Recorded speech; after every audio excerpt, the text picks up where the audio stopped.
Sejam bem-vindos e bem-vindas ao Notável Cast, ao podcast do Trabalho Notável, a nossa nova iniciativa de produção de conteúdo para vocês nas redes sociais. Eu sou o professor Fabiano Coelho, juiz do trabalho há mais de 25 anos e um dos idealizadores e fundadores do Trabalho Notável, que é um projeto de disseminação de conteúdos de prática jurídica voltado essencialmente para a advocacia trabalhista. E com muita satisfação, a gente dá início a esse projeto no nosso primeiro episódio com um advogado muito querido, nosso amigo aqui em Goiânia, o advogado Rodrigo Elias. Seja bem-vindo, Rodrigo. Agradeço, Fabiano. Fico muito feliz por esse convite, em especial por ser o primeiro a estar aqui trocando essa ideia contigo e que tenhamos aí uma tarde agradável e que transpareça aí a gentileza e a contribuição que eu posso estar transmitindo para nossos alunos aí. Perfeito. E foi muito bom de dar certo, da gente estar junto aqui, né, Rodrigo? Porque eu acho assim, todos nós, em todas as áreas da vida, a gente sobrevive de resultado, né? Porque amizade é muito bom, simpatia é muito bom, é muito importante, né? A gente tá junto, confraternizar, querer bem um ao outro, mas para a gente até poder passar uma mensagem de esperança, né? Uma mensagem positiva para aqueles colegas que às vezes estão pensando até em abandonar a advocacia ou mesmo não querem crescer porque não acreditam que tem muito a contribuir, né? E você é um exemplo, né, que quando eu passei a te acompanhar, você já tinha resultados bons e conseguiu multiplicar muito essa performance nos últimos anos e por isso eu acho que vai ser muito inspirador essa conversa nossa para o pessoal. Com certeza, Fabiano. Assim, conheci o Trabalho Notável há aproximadamente 3 anos atrás. E, de fato, confesso que a minha vida profissional mudou muito. Hoje em dia, a gente enfrenta as dificuldades processuais de cabeça erguida. Antigamente, você se deparava ali com uma decisão que não era lhe favorável, ficava sem saber para que lado correr. E, a partir da hora que a gente ingressou nessa caminhada aí do Trabalho Notável, assim, abriu o mundo para a gente. Porque hoje a gente já começa o processo, caminha ele e termina ele já sabendo aonde a gente quer chegar. Não fica mais naquela incerteza, naquela insegurança. E isso, para nós, advogados, é muito bom. Porque a gente já tem aquela possibilidade de garantir algo ali para o seu cliente desde o início. E se não começar o processo bem, você não vai terminar ele bem. Exato. E tudo isso, assim, graças a Deus, aprendi no Trabalho Notável.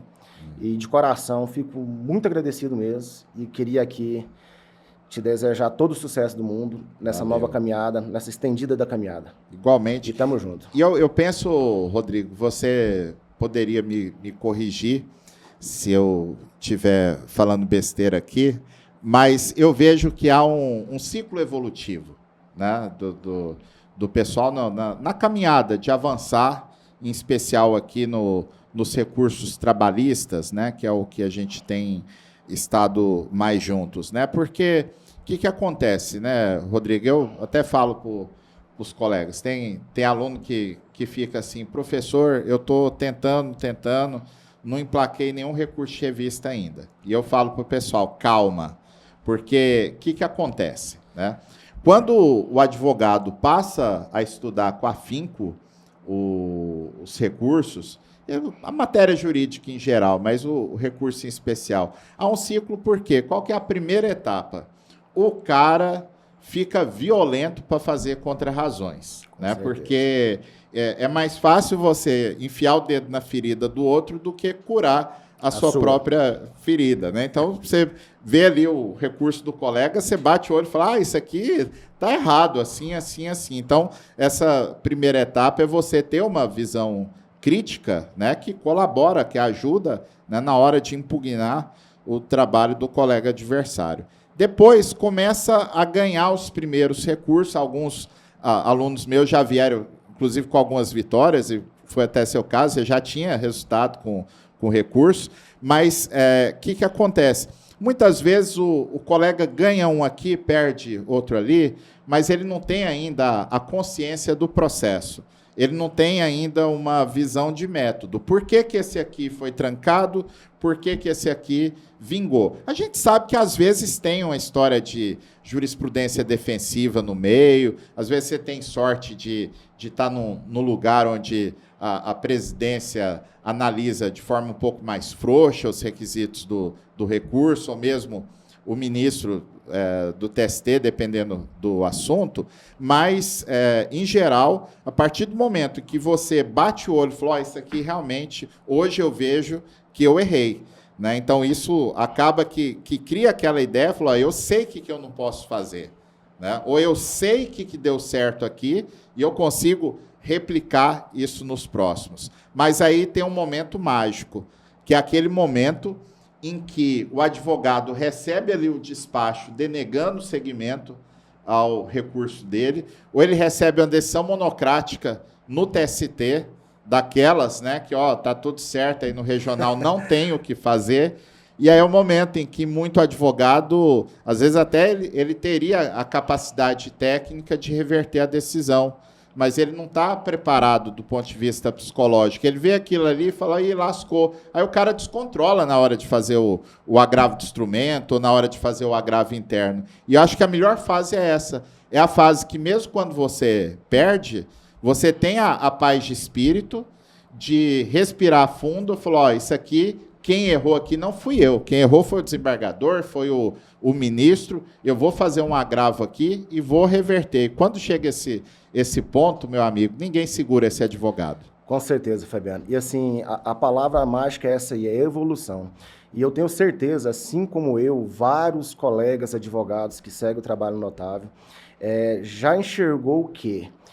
Tendo a tese certa, você vai aonde quiser dentro do TST.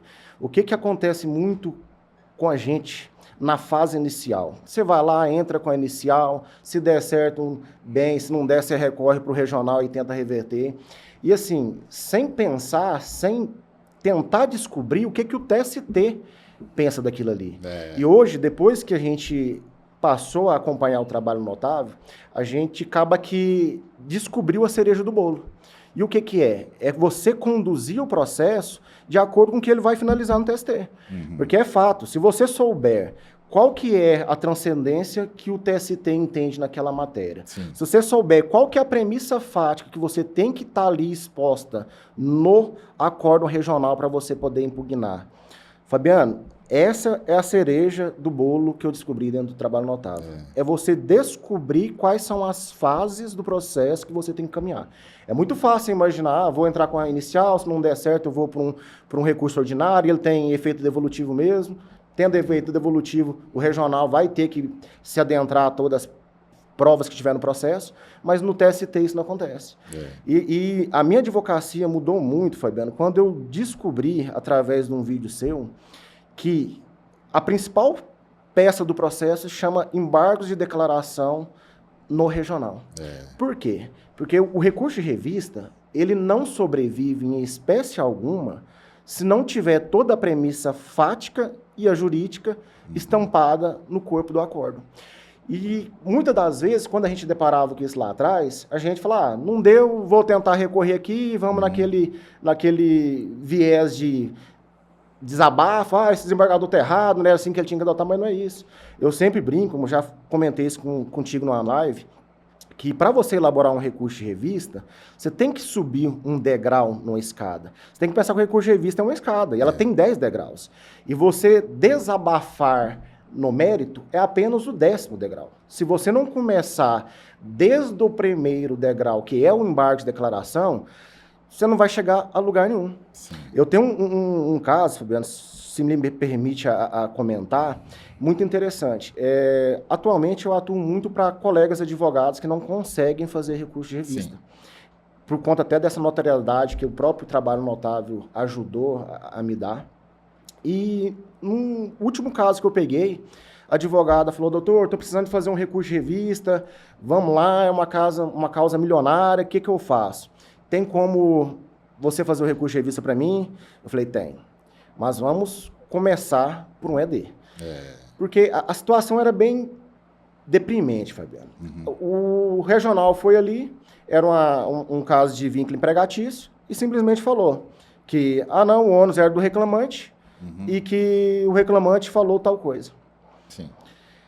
Aí eu fui comentar com a advogada, como que você vai fazer um recurso de revista se não tem nada de prova naquele acórdão que você vai poder extingar lá no TST. Então fizemos um embargo de declaração, ventilando a questão do ônus da prova, que nem isso constava no acordo, e era simplesmente um caso em que pede um vínculo de emprego e a empresa fala não, ele era empresário. Então o ônus nem era do reclamante, só que não tinha nada nisso no acordo. Então, essa foi a evolução que o trabalho notável me trouxe. É enxergar que não adianta querer fazer recurso de revista se o que você quer questionar no TST não está ali no acordo. E se não está no acordo, não adianta você querer colocar no recurso de revista, que ele vai esbarrar na súmula 126 no TST. E aí eu volto à história da escada.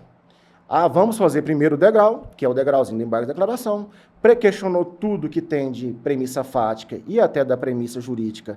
Ok, veio o acórdão dos embargos de declaração, mesmo que sem falar nada, que é muito comum, não tem omissão, não tem qualquer obscuridade que venha a modificar o julgado. Não tem problema. A premissa jurídica, você já sanou ela, teve um pré-questionamento ficto. Ou seja, esbarrar pela súmula 297 lá no TST, você não vai. Sim. Na premissa fática, você não vai se esbarrar na súmula 126, que daí você pode puxar um tópico também que aprendi no trabalho notável, que é um dos grandes destinos do recurso de revista, que é a negativa de prestação jurisdicional. Antigamente a gente ficava, vou recorrer aqui porque não analisou aquela prova minha. Chegava lá, súmula 126. Então, assim, são essas perfeições que a gente tem que buscar no dia a dia e é o que acredito que eu encontrei no trabalho notável. A gente aprende a cada vídeo que assiste, aprende a cada aula que assiste e, assim, Fabiano, é fantástico. Eu posso, assim, sem medo de, como diz o ditado, de ser feliz, falar que mudou a minha vida recursal. Tenho, graças a Deus, hoje, quase todos os recursos meus, eles sobem ele vem recebido do tribunal. A matéria que não vai, muitas das vezes, ela é provida lá. Tem muitos recursos meus que tá vindo provimento dentro do TST. E muito graças ao que eu aprendi dentro do trabalho notável.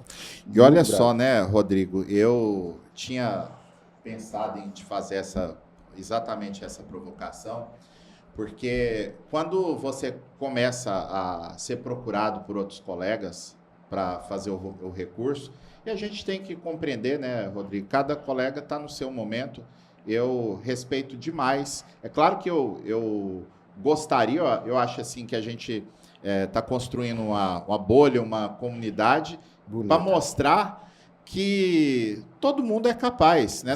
Você não precisa... E olha que eu não estou falando que você não seja gênio ou não seja muito inteligente, como de fato é. Não é isso que eu estou dizendo. Eu digo que a gente consegue mostrar que quem tem vitória no recurso de revista e nos recursos em geral é quem tem disciplina. O sobrenome ali conhecido, está no escritório de grife, está isso e aquilo, isso não adianta nada se o recurso tiver defeitos formais, né? Então, a gente está mostrando que os colegas que se esforçam, eles conseguem ter resultado e todos gente como a gente, que se passar a giletinha aqui, sai sangue, não tem nenhum super-homem aqui. Só que tem um problema, né? Porque os colegas que ainda estão numa etapa com medo até de estudar, falar, acho que isso não é para mim, não vou mexer com isso, tal, né? Então, acaba que acontece que os colegas superestimam também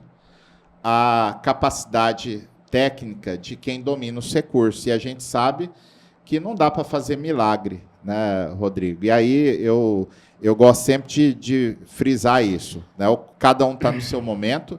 Eu respeito mais o colega que chega no ponto e falou, isso aqui eu vou precisar de ajuda, porque é um processo que eu acredito que dá para reverter, mas eu temo que eu não consiga fazer corretamente.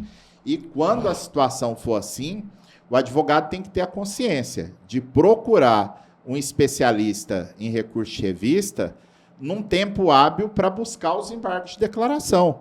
Porque, embora não seja imperioso, tem processo que está redondinho, né, para para poder ir para o TST, mas dura aquela situação, né, Rodrigo? Que você é procurado depois do prazo de ED, e aí se você não tiver o cuidado extremo de falar de forma bem transparente com o colega, falar, olha, eu faço o recurso, mas eu não garanto aqui um resultado, não só porque o advogado não deve garantir, mas aqui eu temo que a gente não consiga sequer subir o recurso de revista, porque se eu estivesse no processo antes, eu teria feito um ED aqui, aqui e aqui. Isso é algo importante do advogado fazer, porque senão o outro contrata, confia na expertise dele, vai dar errado porque ele chegou no momento do processo que não dava para ajustar muita coisa, e ainda corre o risco do colega sair espalhando e falar, o fulano contratei lá, paguei honorários que eu não imaginei pagar para ninguém e perdi do mesmo jeito. Com certeza, Fabiano. E assim, o que você falou é a verdade. Muitas das vezes a gente tem o colega do outro lado, uma pessoa, um advogado que tem um sobrenome, que trabalha num escritório, ou é até proprietário de um escritório de notório conhecimento da sociedade, e é muito desses que contrata a gente. É tão curioso que, assim, todos os tipos de ações que vêm para a gente fazer recurso de revista, 99% delas são todas ações milionárias. Porque fica naquela expectativa, assim, o advogado, não, esse aqui é valor baixo, eu mesmo vou fazer e vai do jeito que é. E quando o caso é um caso que precisa de uma atenção especial, aí é onde a gente é procurado. Graças a Deus. Graças a Deus. É a bala de prata. A bala de prata. E muitas das vezes, Fabiano, o que você falou é a verdade. Você já pega um processo que ele já está ou já expirando o prazo do ED, ou até mesmo já foi oposto o ED. E quando você pega um processo que ele já tem um ED apresentado que não foi feito por você, é muito complicado para você conseguir um êxito no RR.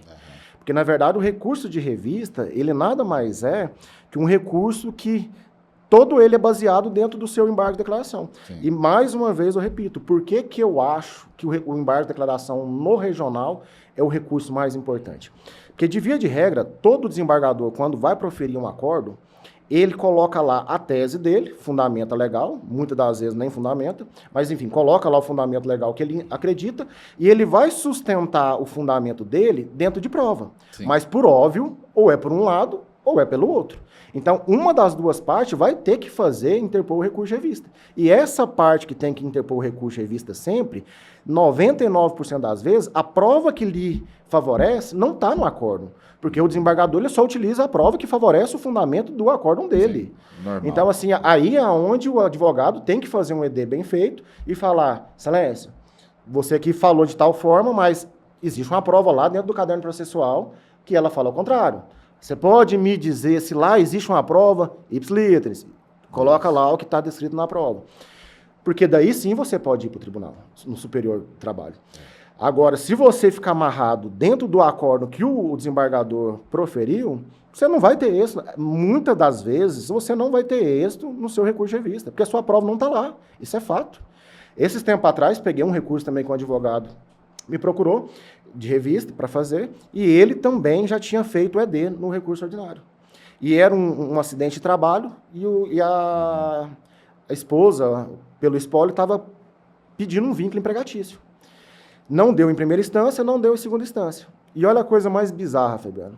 Lá dentro do processo, tinha uma declaração, não lembro se era do SAMU ou se era do IML, que chegou lá na hora do acidente, eu acho que foi do SAMU, e perguntou para as pessoas que estavam lá ao redor. Aí uma pessoa X falou, não, ele é meu funcionário. E quem que era essa pessoa? Era o reclamado, o dono da empresa. E cadê essa prova? Não estava no acordo. Então, assim, daí é que se tem que pensar, isso assim eu até coloco como dica para todos nós advogados e para os colegas que vão nos assistir, que façam o ED e façam o ED bem feito. O ED é um momento que você tenta tirar todas as imperfeições que você precisa dentro do acórdão. E não é fazer o desembargador colocar no acórdão o que você quer. É falar para ele que lá existe a prova. Se ele quiser colocar a prova no acórdão dele do desembargo de declaração, ok. Se não, vão para negativa de prestação jurisdicional. Porque lá o TST fala, Ah, não, essa prova aqui, de fato, ela ia reviver o processo numa realidade diferente. E manda voltar e manda o tribunal fazer.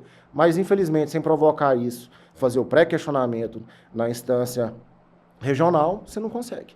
E isso é o que eu, de fato, colhi de muito bom fruto dentro do trabalho notável. Rodrigo, você falou uma coisa aqui que parece assim tão simples para o pessoal que está assistindo, mas eu penso assim que de tudo que a gente conversou agora, se o pessoal captar o que você disse, eu acho que quem assistiu esse episódio aqui já ganhou demais na sua advocacia.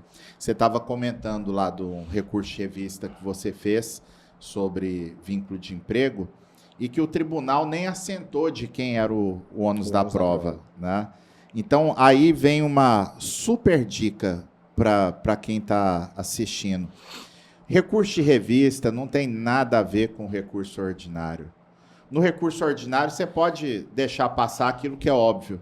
Você pode falar, não, isso aqui o desembargador sabe, isso aqui eu não vou nem provocar essa questão, embora devesse, porque é uma forma, inclusive, de você estar plantando a tese jurídica que você vai colher lá no recurso de revista. Mas veja bem essa situação, e eu tenho visto, isso é muito comum, Rodrigo. O tribunal não assentou de quem é o ônus da prova. A prova está truncada, tem o problema da súmula 126, o maior trunfo que o colega tem é levar para o TST um recurso de revista dizendo, olha, o ônus da prova é da reclamada, ela não provou nada, o acordo não traz aqui elementos para dizer por que não tem o vínculo, por que não tem subordinação, às vezes o serviço não é habitual, né? Mas o colega enxerga que é tão óbvio que o ônus da prova é do reclamado, que ele não tem esse estalo que você teve, fala, não, primeira coisa aqui, para tudo. O ED vai provocar aqui o TRT para ele estabelecer, porque isso é um pré-questionamento de natureza jurídica. O TRT vai ter que dizer aqui, de quem é o ônus da prova? Porque se ele disser que não precisa estabelecer o ônus da prova, está resolvido, porque é um questionamento fictício. Isso. Agora, o duro é que o advogado, muitas vezes, acha tão óbvia a situação que ele não embarga, ele leva a questão para o TST no recurso de revista, e aí vai acontecer o que os colegas ficam surpresos quando ouvem, né? Eu lembro aqui, Rodrigo, há uns 2 anos atrás, acredito, talvez mais um pouco, a gente teve uma manhã com o ministro Douglas Alencar Rodrigues, com os nossos alunos, numa aula no Zoom. Fantástico. E o ministro Douglas, ele falou uma coisa que às vezes a gente fala isso para um advogado, o cara fala, conversa furada, não é assim não.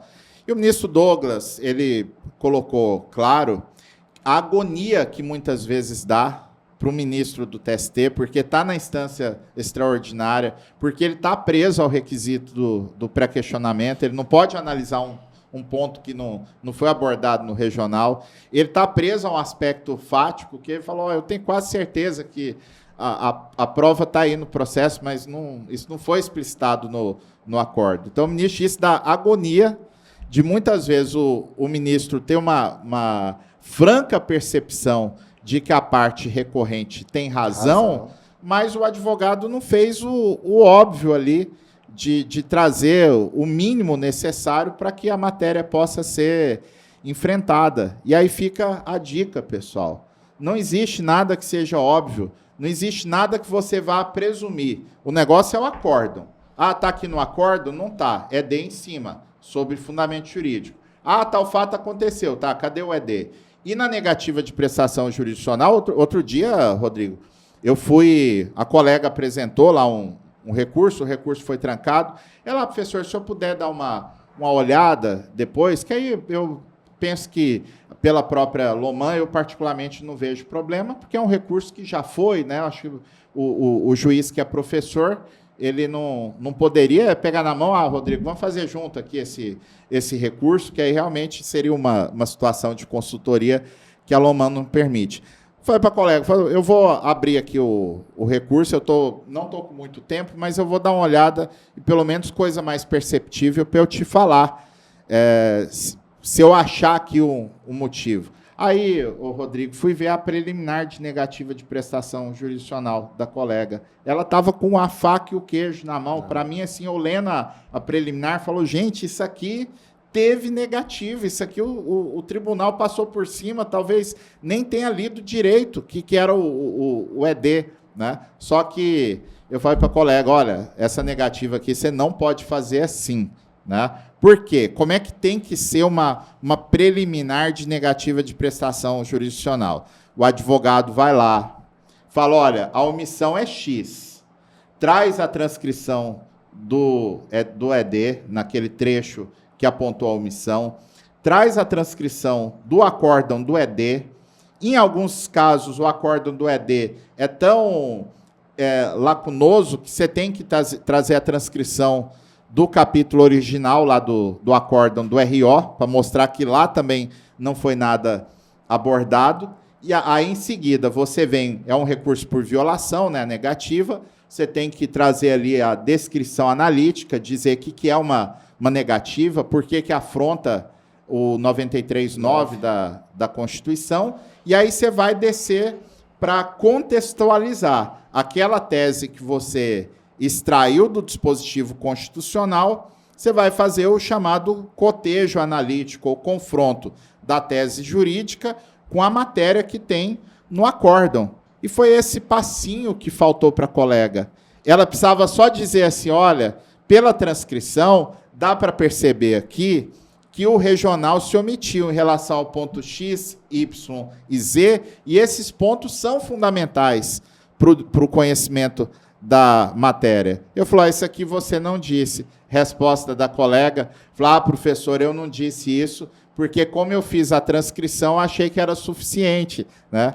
E aonde o advogado muitas vezes peca, confunde. Você está transcrevendo para atender uma formalidade legal, mas o que realmente importa para o recurso é a sua argumentação. Você transcreveu, você vai ter que pensar de forma bem objetiva, porque senão o ministro vai falar assim, pela transcrição está claro que teve omissão. Não está claro não. Se você não desenhar para o ministro, né, como uma aluna lá de Brasília me disse uma vez, Rodrigo, eu falando para ela que você tem que explicar a tese do dispositivo, né, mostrar ali qual é a sua tese jurídica, por que o TRT, por mais óbvio que seja, descumpriu a norma jurídica. A colega virou assim, professor, mas o senhor está querendo que eu trate um ministro como uma criança de 7 anos para explicar dessa forma?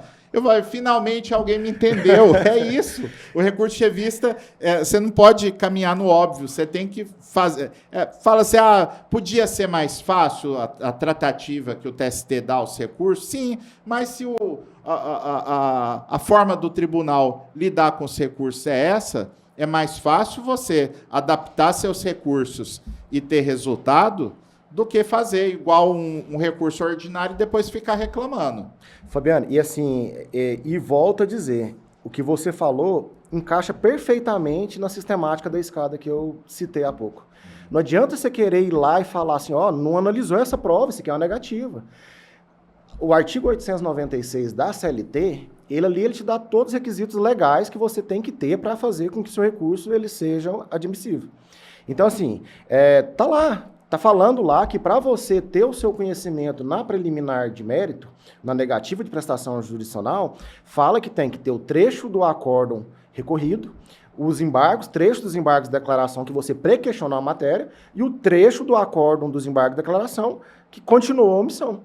Correto? E embaixo, após você fazer esses 3 cotejos, você vai fazer a defesa do porquê aquela prova era tão importante. Para, assim, tentar exemplificar para quem vai nos assistir,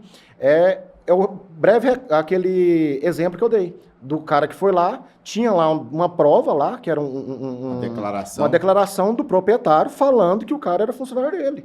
Mas não foi declarado em juízo, mas está lá, é uma prova. E assim, se o TST entender que aquela prova lá é principal do processo, ela tem que estar no acórdão.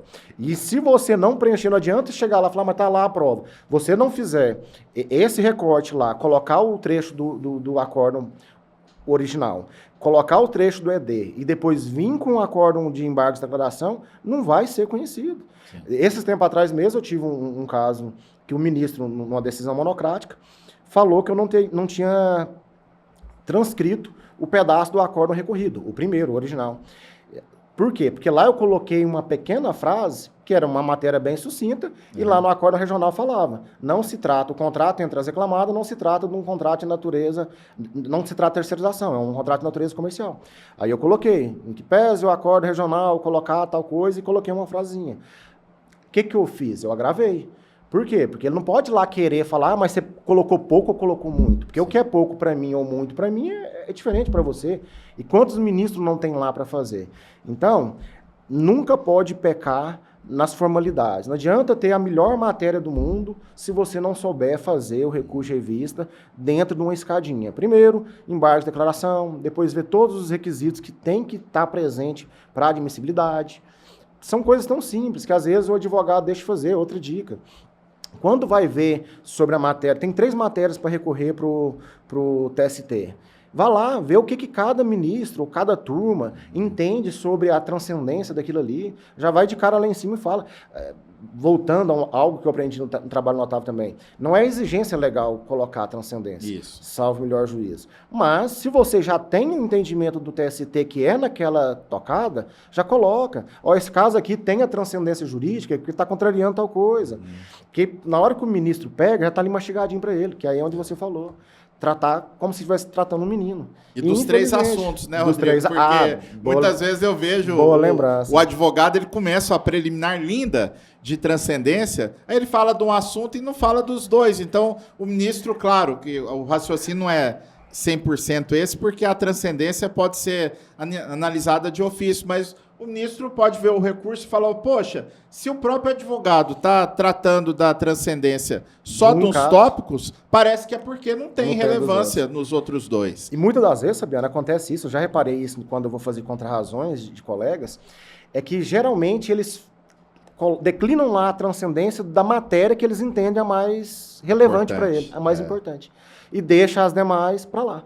E muitas das vezes, você trazendo um recurso de revista enxuto, faz com que aquelas matérias menos relevantes coloque olhos para o ministro perceber a matéria sua que é a mais importante. Exato. E que muitas das vezes não é a melhor matéria do mundo. Eu, para ser sincero contigo, uma vez eu tive um recurso de revista provido, que eu agradeci ao ministro. Falei, cara, se fosse eu que estivesse lá, eu não tinha provido o meu recurso. Verdade, por conta de outro tema que eu fiz ele bem encaixadinho e deu provimento num e, consequentemente, eu falei, vamos que vamos. Só não pode fazer, Rodrigo. Eu lembro uma colega, ela passou um recurso para eu analisar e a gente... foi uma época do curso que eu fazia aquelas aulas... Mentorias. Não era bem uma mentoria, era uma análise, né, do recurso. Né? Que a mentoria, normalmente, você pega a fase que você está ainda construindo o recurso. A diferença seria só essa, né? Mas a colega, ela me mostrou um recurso, era um negócio interessante, era uma discussão de depressão como doença ocupacional, né? E ela estava pela empresa. E eu ponderei com ela, falou, olha, eu tenho comigo que esse recurso, ele não vai ser conhecido por isso. Já estava mais de um ano esperando julgamento no TST, né? E aí, uns meses depois, ela falou, olha, professor, me perdoe aqui dizer isso, mas ainda bem que eu vi o senhor ter uma impressão errada de alguma coisa. Eu falei, o que foi e tal, não sei o quê. Ela falou, professor, você lembra aquele recurso, assim? Eu falei, sim. Eu, pois é, professor. O ministro, de forma monocrática, deu provimento ao meu recurso. Ganhei. Falei, nossa, que massa, parabéns, tal. Eu confesso para você que eu achei que tinha defeito ali de fundamentação que não ia passar, né? E aí, uns 3 meses depois, a colega me mandou, foi até um WhatsApp. Professor, retiro o que eu disse. A turma retirou. O senhor estava certo. A outra parte fez o agravo interno e foi do jeitinho que o senhor falou. O meu recurso foi trancado na súmula 422. Que a súmula 422, todo mundo fala súmula 126, isso e aquilo, como o terror dos advogados, né, Rodrigo? E eu acho que o terror mesmo de todas é a súmula 422. A dialeticidade, né? Dialeticidade. Porque a súmula 126, depois você pega a manha da coisa ali, tem recurso que realmente não tem o que fazer. Às vezes você vai recorrer para cumprir tabela, porque o que o tribunal delimitou ali realmente inviabilizou a sua tese. Agora, quando o advogado tem a consciência, ele vai direto ali no ponto para driblar a súmula 126, eu tenho visto, Rodrigo, é mais fácil o presidente do tribunal errar na aplicação da súmula 126 do que o advogado que domina o recurso de revista. Porque aí qualquer coisa, fala, súmula 126, você vai ver, às vezes é uma discussão de distribuição de ônus da prova, um reenquadramento jurídico, e o colega trancou o recurso de forma errada, aplicando a súmula 126. Agora, a súmula 422, não. Está certo que tem um aspecto outro que pode ser um pouco subjetivo, variando de ministro para ministro, mas até o advogado pegar a expertise, pegar a experiência, pegar a manha, né? Ele saber ali um script, como é que é fundamental um recurso de revista, porque tem muita coisa, ele fala assim, não, eu transcrevi o acórdão, eu disse que isso aqui tem uma violação ao artigo X. É só pedir a reforma, mas não é assim, né? Porque a gente volta lá, o ministro ele é tratado, com todo respeito, como uma criança de 7 anos mesmo. Você não pode soltar a norma jurídica e falar para o ministro, olha aí, né? Por mais óbvia que seja, você tem que extrair a tese jurídica do dispositivo e fazer em seguida o cotejo analítico, e isso é questão de fundamentação que muitas vezes o advogado deixa passar batida, é onde, às vezes, ele fala assim, poxa, eu tenho razão, a jurisprudência está do meu lado, eu acho que fiz tudo certo e perdi. É a hora que espalha essa ideia que o recurso é uma loteria, e nem sempre é assim. E outra coisa que eu passei a fazer também, Fabiana, a partir da hora que eu comecei a me dedicar muito ao trabalho notável, é justamente isso. Antigamente eu tinha muita mania, estava lá a tese jurídica lá no acórdão e eu simplesmente rebatia. Hoje, assim, pode até não parecer a coisa visivelmente mais bonita, mas eu pego lá o trechinho e coloco. O acórdão regional falou tal coisa, mas eu penso que é dessa forma. Porque muitas das vezes você vai rebater o que está lá em cima, mas fica muito assim, não, foram argumentos genéricos. Ali Sim. Pode servir para qualquer recurso, para qualquer processo. Então eu comecei a praticar essa metodologia. Toda hora que eu vou impugnar algo muito específico dentro do acórdão, eu tiro lá o trechinho dele, mesmo que eu já tenha mencionado ele lá no início do tópico, tiro o trechinho dele lá que eu quero impugnar mesmo com veemência e coloco. Isso aqui falou, o acórdão falou tal coisa, mas assim, o fundamento legal que deveria ter sido utilizado é esse aqui. Sim. E aí não corre o risco da gente se esbarrar nessa súmula 422. E outra coisa interessante também, Fabiano, você estava falando aí do agravo. Muita gente, eles têm a mania de ver o recurso de revista do colega e não fazer contrarrazões. Fala, não, essa tese aqui não vai dar nada lá, não. Aí é a hora de ter uma decisão monocrática nesse sentido, que você fica doido, fala, mas como que o jogo, e aí, se você não tem nada pré-questionado lá dentro. Então, assim, aprendi isso também no trabalho notável, assim, uma coisa que mudou totalmente os meus recursos, principalmente em contrarrazões. Eu começo lá. Esse aqui não pode ser conhecido por conta da súmula 126, esse aqui não pode ser conhecido pela súmula 221, esse aqui não pode ser conhecido pela súmula 297, vou disparando. É por divergência. Vamos ver aqui se isso aqui está contrariando a súmula 333, se está contrariando a súmula 296. Por quê? Porque quando o ministro, seja o relator ou até na própria turma, for analisar seu recurso, ao invés do cara ficar lá procurando um defeito, já está lá. O defeito já contou o defeito dele que tem um defeito. Essa jurisprudência que ele colacionou aí, essa aí é do mesmo tribunal, essa é do TST, tudo bem. É um dever dele fazer esse filtro. Mas se a gente puder chegar lá e mostrar, mastigar para ele, eu falei, tá aí, ministro, engole. Caso tiver um tipo de matéria igual essa, o seu agravo para ir para a turma reformar, É muito fácil. Então, são técnicas que eu acho assim, que o advogado tem que aprender, tem que fazer, e nada melhor que o trabalho notável para nos ensinar isso, que tem que ter. Não adianta querer, repito isso 100 vezes se precisa, não adianta querer você subir uma escada de 10 degraus se você não colocar pé por pé até chegar no 10º. O mérito, ele é simplesmente o 10º degrau. Ou você preenche todos os requisitos, ou o recurso vai cair. Ali vai quebrar e alguma coisa vai embora. Não tem jeito. Tem uma manha aí que o pessoal não percebe. E antes de contar, eu vou pedir quem está assistindo que já siga o nosso canal aqui no YouTube, Trabalho Notável, para receber sempre o disparo, o aviso do YouTube quando a gente tiver conteúdo novo, e dê o like aqui para que esse conteúdo, esse podcast chega no maior número de pessoas possíveis. Se você puder compartilhar o link com os seus amigos, nos grupos de WhatsApp que você participa, vai ser muito bom para chegar esse conteúdo, esse podcast que está massa para o maior número de pessoas. Mas tem uma coisa que é muito importante aí, Rodrigo. Claro que não é regra geral, mas muitos ministros, quando vão derrubar o recurso de revista, ou mesmo não dar provimento ao agravo de instrumento, quando nas contrarrazões você aponta o defeito, o ministro cita, olha, conforme está mencionado aqui nas contrarrazões, o recurso não observou a dialeticidade, ou a transcrição está defeituosa, assim. Mas o ministro disse que nas suas contrarrazões tem esse fundamento.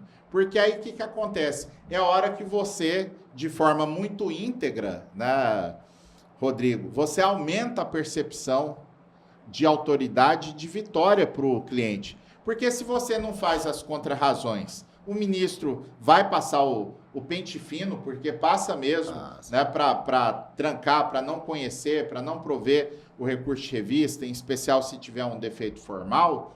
Mas se não tem as contrarrazões, o que o seu cliente vai sair espalhando para todo mundo, né? Ah, não, o meu adversário, ele ainda tentou levar o recurso lá para Brasília, mas eu tinha razão, estava tudo errado, o ministro não deu a mínima bola, nem quis analisar o mérito lá do recurso. Isso é muito diferente, você chegar no cliente, eu tirei até um print aqui, de um pedacinho, que é aquilo que eu te falei, que a gente ia apontar lá que o recurso estava com problema, o ministro foi em cima da minha alegação. É aquele cliente que vai chegar, meu advogado é tão bom que além de ganhar no TRT, ele ainda foi lá, fez uma petição lá e convenceu o ministro lá de Brasília que a outra parte, o recurso dela estava com defeito, né? Então isso, a percepção de qualidade do trabalho, de autoridade, isso, em alguns casos, claro que não deveria ser o norte,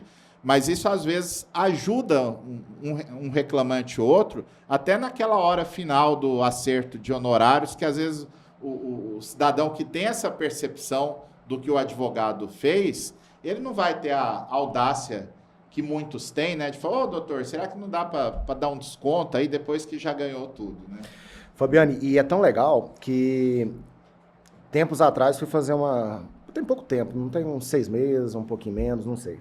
Fui fazer uma sustentação em Brasília e aconteceu isso. O ministro foi ler o voto dele e apontou um detalhinho que estava na contrarrazões. E aí o que aconteceu? Curiosamente, 1 dia, 2 dias depois, um colega entrou em contato. Doutor, não quer fazer um recurso de revista para mim? Cara, e isso você vai longe, porque assim, a internet hoje te leva muito longe. Então, a partir da hora que você fica muito expert naquilo ali, um GEDS, como diz o outro, a gente, assim, fica notável. E eu tento ser muito perfeccionista com as coisas que eu faço. Há tempo, inclusive esse detalhe que eu estou te contando, acho que se esbarrou na súmula 221, a questão de, o cara foi lá, provocou o fundamento legal dele, eu acho que era a súmula 331, só que ele não colocou o item. Aí eu falei, opa, falei, dessa aí, você não vai passar não. E é engraçado, Fabiano, que eu lembrei disso, até comentei essa história contigo uma vez, que até eu, brincadeiras à parte, fazendo uma analogia ridícula aqui, eu caí na súmula 221, na época que eu fui fazer prova de segunda fase da OAB. Eu nunca esqueço, numa mesa assim, eu e minha mãe conversando lá, eu falei, aí ela perguntando que dia que eu ia fazer a prova, minha mãe é uma pessoa muito humilde, não tem uma escolaridade muito avançada. E aí ela queria fazer a prova, não sei o quê. Eu falei, não, eu vou fazer sábado. Ela falou, mas você não está estudando? Eu falei, não, mãe, eu estou estudando e eu vou tirar 10. E mãe nunca erra. Ela falou, larga que você tem um pouquinho mais de humildade, não vai nessa tacada e não. Mas enfim, ela estava certa. Chegou na prova da UAB, eu não tirei 10. Por conta de um deslize de súmula 221, brincadeiras à parte. O que foi? Fiz toda a resposta certinha e na fundamentação legal coloquei lá, conforme, que tem que se ventilar lá, conforme súmula 338, TST. E cadê o item 1? E isso, hoje eu vi, quando eu fui olhar nas contrarrazões, fui fazer contrarrazões para olhar o recurso do meu colega. Falei, opa, você também não vai tirar o 10 lá não, que agora eu vou te barrar porque você pecou aí na súmula 2, não observou a súmula 221. E essa dica, né, Rodrigo, não tem praticamente em livro nenhum, é o tipo de coisa que você tem que ir acompanhando a movimentação da jurisprudência e os colegas têm que ficar atentos. Se você vai defender no recurso de revista que há uma contrariedade a uma súmula e essa súmula é dividida em vários itens, como a súmula 338, que tem acho, 3 itens, a súmula 331 de terceirização tem 6 itens, você tem que apontar de forma específica qual foi o item contrariado. Embora não tenha lei a respeito, o TST, por analogia, ele aplica a súmula 221 para dizer que se no dispositivo legal que tiver parágrafo, inciso, a linha, o advogado tem que delimitar o exato trecho da norma que ele está indicando como violada, na súmula, na OJ é a mesma coisa. Se é separado em itens, você tem que apontar qual foi o item. Mas aí, realmente tem que ser especialista em recurso para saber esse tipo de detalhe. Do contrário, muitas vezes acontece do ministro constar lá, o advogado nem percebeu que ele errou. Com certeza. E aí fica a dica, Fabiano, para todos os colegas que quiserem aí ingressar no grupo, no curso, que não faça igual eu, não tire um 9.9. Se inscrevam no curso do Trabalho Notável e vamos tirar o 10. Que ali você aprende todos os detalhes possíveis, ali é muito extenso, cada matéria aborda, assim, detalhe por detalhe do que você tem que fazer dentro de um recurso de revista, em especial, que é uma área que eu atuo muito, e como você fazer um ED matador. Que ali, até curioso, Fabiano, esses dias, nesse recurso que eu estava te falando, que eu fiz recentemente para um colega, fiz um recurso que eu até contrariei o ED, contrariei um pouquinho aquela sistemática nossa de 2, 3 folhinhas, um ED. Sim. Tive que fazê-lo com as 5 laudas mais ou menos, ou até mais um pouco. Né? Não tinha, porque não tinha abordado nada. Simplesmente me entregou um acorde que não tinha uma prova dela dentro. Aí eu fui fazer a controvérsia da inicial e da contestação. Outra dica também para quem está nos assistindo, que fatos incontroversos podem ser colocados no recurso de revista, só que nesse caso de vínculo de emprego, pela lógica, é um fato controvertido. E aí eu tive que fazê-lo com 5 ou mais laudos. Falei, mas eu sei que não pode ser feito, não deve ser feito, na verdade. Mas, enfim, passou uns 2, 3 dias, o desembargador vista a parte contrária. Ou seja, antes de sair o resultado, imagino eu que vai vir um efeito modificativo. Que, em tese, ele não abriria a vista para a parte contrária se não tivesse... Ou, pelo menos, vai completar a decisão, acordo, né? Pronto. E aí é o que me satisfaz. Então, são esses detalhes que o curso nos oferece. E, assim, mudou literalmente a forma de pensar. Tento pegar os detalhinho por detalhinho de cada recurso, como você mesmo pontuou, tentar descobrir o que o colega está errando, porque muitas das vezes você não precisa fazer o seu, você tem que saber o que o outro está fazendo de errado. Porque se você não provocar, muitas das vezes passa despercebido. E agora está lá, está apontado, reformou, um embargozinho de declaração às vezes vai, lá no próprio TST, um agravo se for uma decisão monocrática. E essas técnicas é só não ter trabalho notável. E o cuidado, né, Rodrigo, essa história do copia-cola no recurso de revista não funciona muito bem. É até interessante você procurar processos similares no TST, ver o que deu certo, principalmente qual foi o fundamento. Que o magistrado aceitou. Agora, não pode o advogado confiar, eu peguei um recurso aqui que é igualzinho o meu, eu vou copiar e colar o que o colega fez e vai dar certo, né? Só que, às vezes, tinha falha no recurso, que tem situações que, a depender da matéria, eu percebo que os ministros são um pouco mais flexíveis, né? Na análise de aspectos formais. E eu já vi aqui situação de... aluno meu mesmo contou esse tipo de situação. Professor, eu fiz um recurso para um advogado aqui, cobrei tanto, ele ganhou tudo certinho, aí ele teve um outro igual, ele veio querer pichinchar honorários, falei, olha, sinto muito, mas eu tenho um padrão aqui que não tem como passar disso. Ele, então eu vou fazer sozinho, e você se incomoda de eu usar o outro lá como inspiração? Não foi inspiração nada, o cara pegou, copiou e colou o recurso igualzinho e trancou, porque o cara não soube fazer a transcrição do trecho que delimitava o pré-questionamento. Então, não funciona. No recurso de revista, essa história de copiar e colar recursos dos outros não funciona, e você corre o risco, eu tenho tido esse cuidado sempre que eu posso, de pegar um recurso para mostrar para os alunos, falar, galera, esse aqui, o advogado ganhou, mas ele errou nisso aqui, nisso aqui, nisso aqui.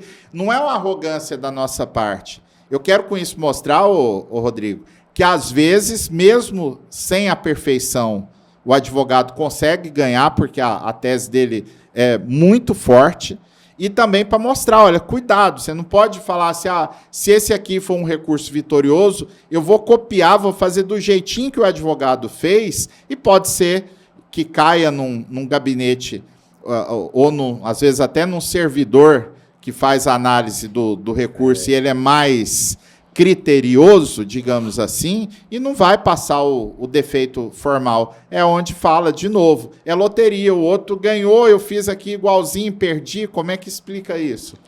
Fabiano, e é só pensar que cada acordo é único. Não adianta você pensar que ali vai ter, em que pese, às vezes, a matéria repetida, se for um tribunal só, às vezes o mesmo desembargador, e muitas vezes não é, como você mesmo bem disse. Às vezes o assessor número 1 fez um, o outro fez 2, o número 2.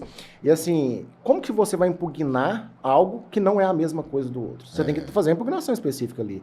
O requisito ali do pré-questionamento. Como que você vai saber se está pré-questionado ou não está, se você não... Cada acordo é um só. Cada acordo é um. Então, assim, não tem como. Tem muitas coisas que você dá para levar. Um exemplo, eu vou copiar ali a transcendência do caso. Essa aqui foi política, essa aqui é jurídica, vou pegar o argumentinho dele lá, ficou bacana. Até aí, beleza.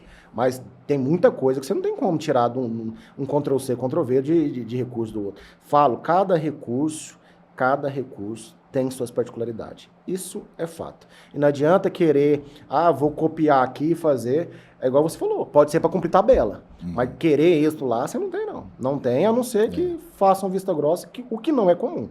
Porque a fama que se tem é que recurso nenhum é provido. E nós, graças a Deus, nós, GEDs, a gente está furando essa bola um pouco. Estamos furando essa bola um pouco. Partindo aqui para o final, a conversa tá muito massa. Eu queria, Rodrigo, que você pudesse identificar qual a dificuldade que você tem mais visto assim, entre os colegas comentarem na advocacia, em especial nos recursos. Fabiano, o que eu mais vejo falar é assim, advogados que tentam subir recursos de matéria que não foi lá desde o início já ventilada, não conseguem fazer recurso por conta disso, e muito de falta de técnica mesmo. Muitas das vezes, isso é fato, a maioria das pessoas que procuram a gente são pessoas que às vezes não têm tempo, não querem ter ali aquela dedicação um pouquinho de estudar, tem 30 anos de profissão, não sei quantos anos de profissão, e vê essas barreiras, a vida inteira só vi recurso negado. E não é. O recurso, ele é muito difícil mesmo, não é para todo mundo, mas para quem estuda e entende a dinâmica de como fazer, que é o que a gente aprende dentro do trabalho notável, não digo que é fácil, mas você leva com toda a tocada do mundo. Eu, citando aquele exemplo da OAB aquela hora, não tirei 10, tirei 9.9, porque eu tinha certeza que qualquer peça que tinha lá, eu conseguiria chegar ao resultado que eu queria. Deu um vacilinho, não deu. A mesma coisa é o recurso de revista. Se você entender toda a dinâmica de como confeccionar ele e como vai ser essa abordagem dentro do TST, a sua possibilidade de ter sucesso no recurso é muito grande. É muito grande. Só que tem que dedicar, tem que aprender. Vou fazer uma... Aí, assim, que me perdoa quem não concordar, mas essa é a minha posição. Fazer uma pós-graduação, cara, isso não aprende. Esse tipo de vivência que a gente aprende dentro do trabalho notável, isso não se aprende em faculdade, não se aprende em pós-graduação. É muito mais específica, ela é muito mais do dia a dia. Essa questão de consultar o que é a transcendência lá no Tribunal Superior, o que é a tese que eles firmam, isso eu vim conhecer isso dentro do trabalho notável. Todo advogado que você senta para fazer um recurso de revista, a indignação é que prevalece no processo. E aí, como muitas das vezes, ou quase sempre, são processos acima de 1 milhão, a pessoa fica naquele, nossa, mas agora se eu esbarrar lá em cima de novo, não vai dar certo. Aí é onde a gente é contratado. Mas, assim, o que eu posso deixar aí de dica para todos os colegas é que vale a pena, dá certo sim, basta querer estudar, dedicar mesmo ao curso que vai longe. Eu, graças a Deus, estou tendo muito resultado, processos que até, inclusive, tinha certos tipos de condenação em sucumbência por conta de um tópico ou outro, até isso eu estou conseguindo reverter dentro do TST, cara, e por conta de formalidades, por conta de aprender como que conduz aquilo ali. E eu acho que a dificuldade da maioria é nesse sentido, é não ter essa técnica de poder fabricar um recurso revista bem feito, fazer com que o tribunal leia. Porque, na verdade, o que a gente busca é isso. Às vezes você pega lá um recurso com 70 e tantas páginas, para quê? Às vezes 3 paginazinhas você consegue matar um tópico de um recurso. Verdade. Então, assim, eu acho que é isso, Fabiano. Assim, mas é a dedicação mesmo, assim, o estudo que leva o advogado aí num patamar um pouquinho mais elevado, vamos dizer assim.